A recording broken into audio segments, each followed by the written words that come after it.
But one person who's not looking to change it is Sir Jim Ratcliffe. So this is coming in from Laurie Whitwell. He says, on if Amorim will be sacked if he loses to Sunderland tomorrow, because some of you, and I'm not judging you, maybe keep it to yourself because other people will.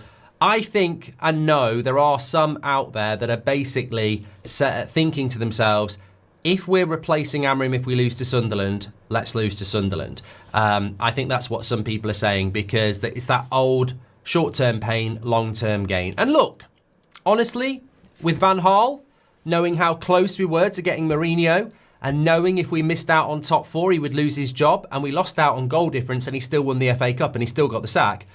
I just felt Mourinho was too good to miss, not to miss. And I never wanted United to lose a game. I just was sort of thinking if we don't get top five, it might be really good for the future of the club. And I think Mourinho was better than Van Gaal. So, look, maybe some people will be thinking that tomorrow. But this is what Laurie Whitwell has said. If Amorim gets sacked if he loses to Sunderland, from speaking to people, even if United lost to Sunderland, I don't think it would be the end for Amorim. Speaking with people this week, getting the same information that's already been reported, Sir Jim is the ultimate decision maker. He'd take recommendations from Barada and Wilcox and the Glazers. Joel Glazer specifically would have an opinion, but Ratcliffe is the one who will decide, and I'm told he wants to give Amorim the full season.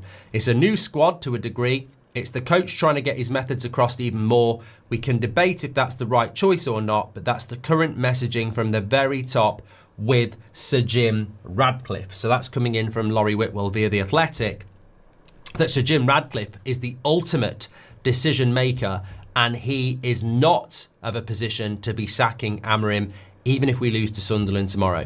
Which, look, I'm sure there's a few of you throwing your cornflakes at the wall, spitting your coffee out in your dog's face. I'm imagining weird stuff here. Chucking your toast out the window and hitting the postman accidentally. Not your toaster, that you could go to prison for that. You'd probably go to prison for throwing your toast at someone these days. It burnt me. But the point is, don't throw your toast at anyone or your coffee. My point is, some of you will be quite angry about that, because it's like, well, if we lose to Sunderland and Brentford 2 games in a row and we're saying let's keep the manager, what sort of football club are we?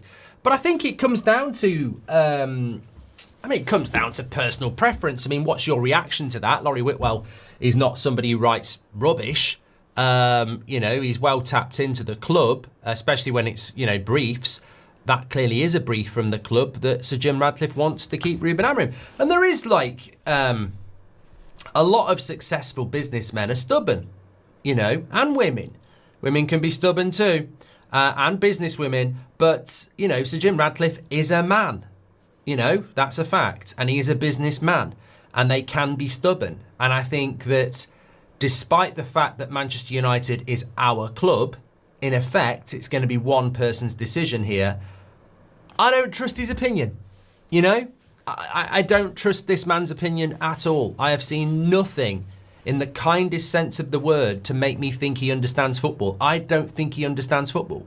I really don't. I don't think there's any evidence of it. I'm not convinced he's a lifelong Man United fan, because a lifelong Man United fan would not go into the season with no midfielder, and a lot of other things. So if Sir Jim Ratcliffe is the decision maker, regardless of what I think needs to happen to Amorim, I have massive sympathy with people who want Amorim out. If Sir Jim Ratcliffe's going to make the decision, you must be fuming, because I wouldn't trust this guy to pick the midfielder we need. I don't trust him. Don't think there's any evidence he knows what he's doing at all. So, as much as I want stability at the football club, and as much as I don't want to see another manager sacked, I can't say I'm sat here happy this morning that Sir Jim Ratcliffe's making the decision on the future manager of Man United. I mean, that just terrifies me. It really does. I think there is no evidence that this guy knows anything about football. He probably does know, well, he clearly knows a lot about petrochemicals, cycling, but not football. No, not football at all. So I don't think that's great news to hear that this morning. And look, just to wander off a minute, I'll give you my opinion, because obviously I had Terry last night and Beth yesterday afternoon with Ben Jacobs, which was a fantastically interesting interview, which I wanted to pick up on a couple of things if we have time. Where do I stand at the moment? It's very easy for me at the moment. If Amorim is going to be replaced with Southgate, give Amorim a 10-year contract. If Amorim is going to get replaced with Glasner, let's talk. If Amorim's going to get replaced with Xavi, let's talk. But what worries me about the modern state of Manchester United and the Premier League to a certain extent is that we have no say. So you can scream Amorim out and wake up with Southgate. I don't mean you go to bed screaming Amorim out and you wake up and Gareth Southgate's in your bed. I mean, that's just that's horrendous. That's not what I'm talking about. That's a nightmare. But it's also a nightmare to wake up and Gareth Southgate is doing a press conference as Man United's manager. So if Sir Jim Ratcliffe is going to sack Amorim and give Southgate the job, I really pray to God he keeps Amorim. If he's going to sack Amorim and give Glasner the job, then maybe some people are going, I quite fancy that. Maybe some people aren't.